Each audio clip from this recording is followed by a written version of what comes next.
All right. What's going on, YouTube fam? What's going on? It's your boy, Mr. James Carrington, back at it again. Back at it again to chop down some more What's Up videos that are trending in Ghana. Actually, I need to expand my scope beyond Ghana because there's a lot of foolishness going on the continent. It's just that I happen to get videos of things that are happening in Ghana and Nigeria because, Ghana and Nigeria are kind of like cousins, right?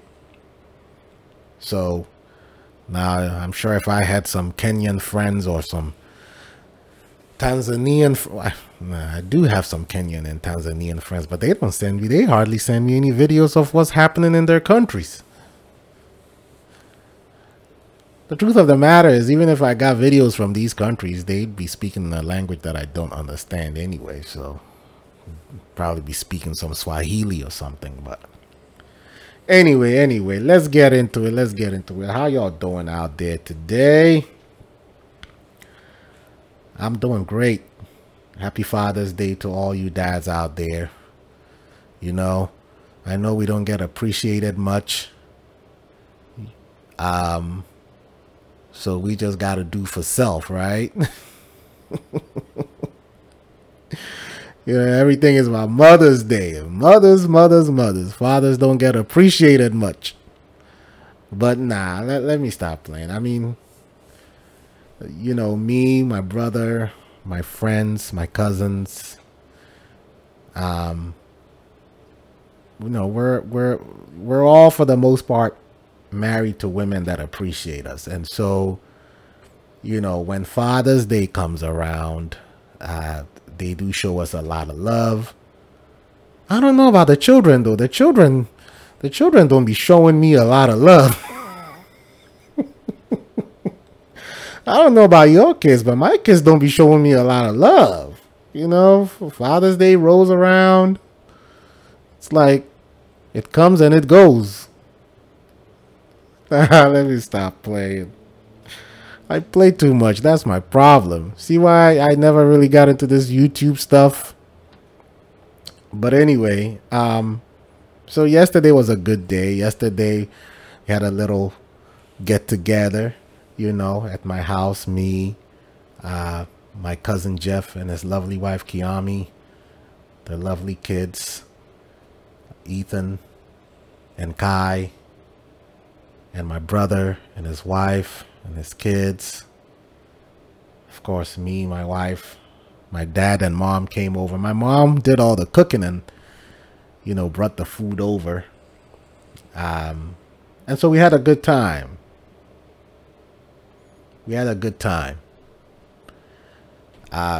Once again, and I've talked about this on the audio podcast.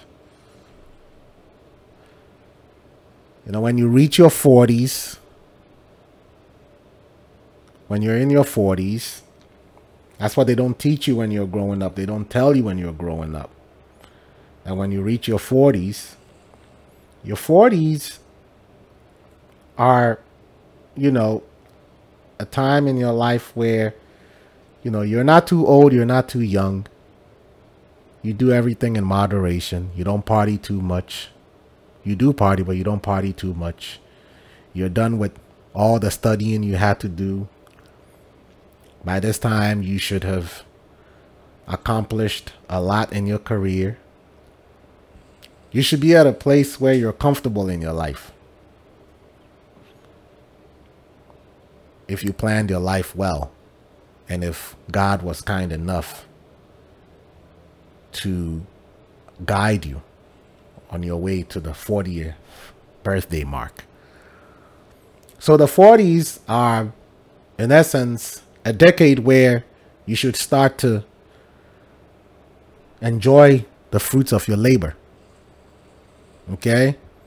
You have the career going on. You have your family. And, hopefully you have a little bit of money.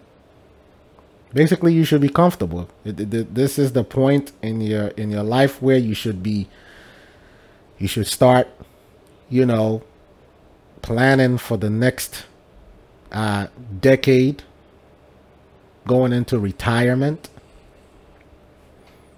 And this is the decade in which you start to think, okay, how am I going to spend the second half of my life?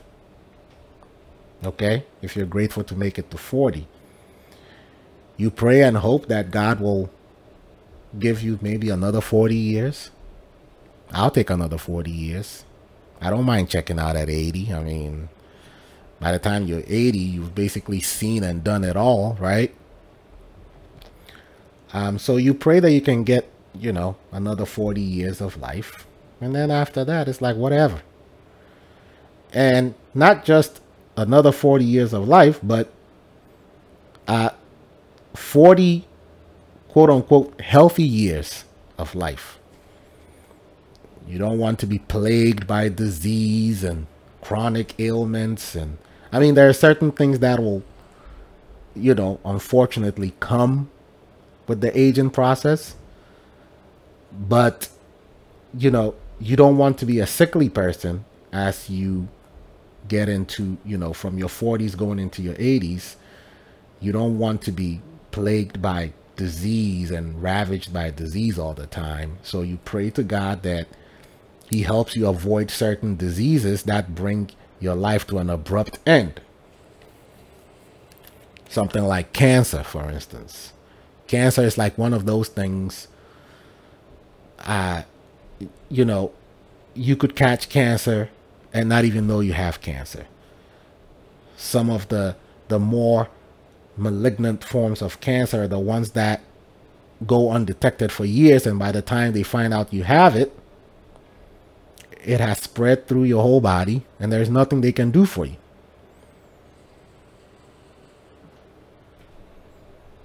So let me, as a matter of fact, take this time to remind people, especially if you're in your 30s going into your 40s and you're a fan of the show, you listen to me on a consistent basis. Even if you don't listen to me on a consistent basis, if you happen to catch this episode,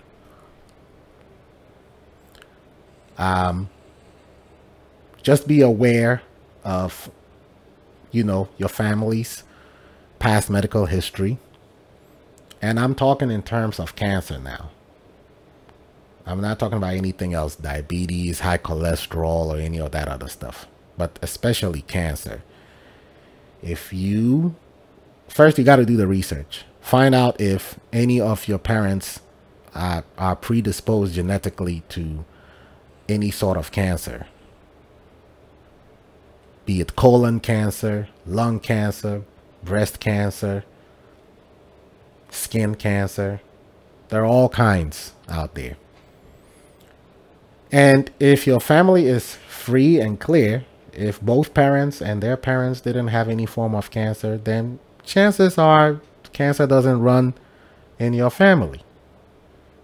But even at that, there might be some 20-30% chance that your grandparents and your parents had very strong constitutions, but you, on the other hand, being a dumbass, let me stop playing, might have indulged a little bit too much in certain lifestyles and certain behaviors that ended up putting you at a greater risk of developing certain cancers. I hope that makes sense. For instance, if your dad, your parents, your grandparents didn't smoke, but you ended up being a heavy smoker, well, chances are if they didn't have lung cancer, chances are you will, right? Okay. And so that is what I'm talking about. So try to make an annual appointment, a yearly, once a year appointment. See your doctor, get blood work done, screen your whole body or certain organs of the body. to make sure that you don't have anything growing in you that's not supposed to be growing in you. It's very, very important. Like I said, not all cancers will be caught, but the awareness still has to be there. So you have to be aware. Be aware of all the guidelines. And when I say guidelines, I mean, you know, when you're 40 years old, if you're black, you need to be screened for colon cancer. When you get to 50, you need to be screened for this cancer. When you get to 60, you need to be screened for that cancer. Be aware of those guidelines and make sure that your doctor adheres to those guidelines and screens you. You don't want a situation where you're all lackadaisical about it, and so your doctor is also lackadaisical about it. You reach your 40s, you're living your life, everything is going smooth. Then you get to 55 and you develop a cough. You don't know where the cough is coming from. The cough persists for 3 weeks. You've been drinking all the cough syrup in the world. It's not going away. You go see your doctor and you find out you have lung cancer. And you're like, well, how come I wasn't with? Well, by then it will be too late. Depending on the level at which the cancer is. So again, you know, this is the clinician in me talking now. I just wanted to bring that to the forefront. Put a little reminder in your heads so that if you don't take anything at all away from today's episode, at least take that. At least take that.